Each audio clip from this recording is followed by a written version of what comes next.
ए खुदावन, मैंने तुझसे फरियाद की। मैंने कहा तू मेरी पनाह है और जिंदाओं की ज़मीन में मेरा बुखरा। खुदा बाप के जिंदा कलाम में से ज़बूर की किताब। मदद के लिए मुनाजात।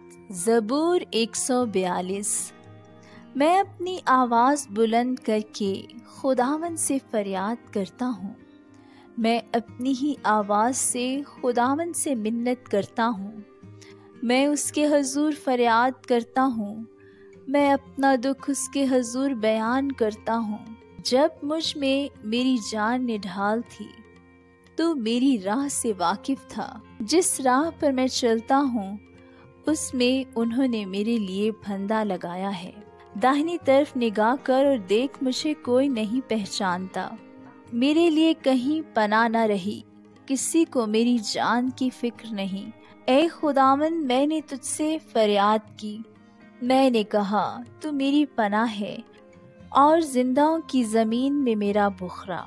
मेरी फरियाद पर तवज्जो कर, क्योंकि मैं निहायत पस्त हो गया हूँ। मेरे सताने वालों से मुझे रिहाई बख्श, क्योंकि वो मुझसे जोरावर हैं।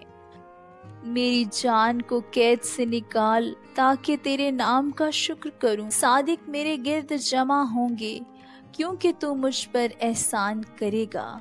आमीन।